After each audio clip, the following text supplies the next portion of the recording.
So I picked out some of the larger wrenches. This single box end engineer's wrench is huge.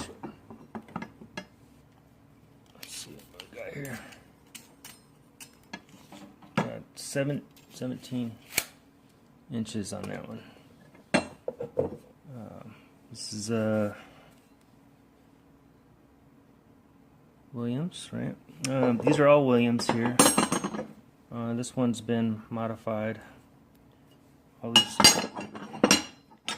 these are similar engineer's wrench.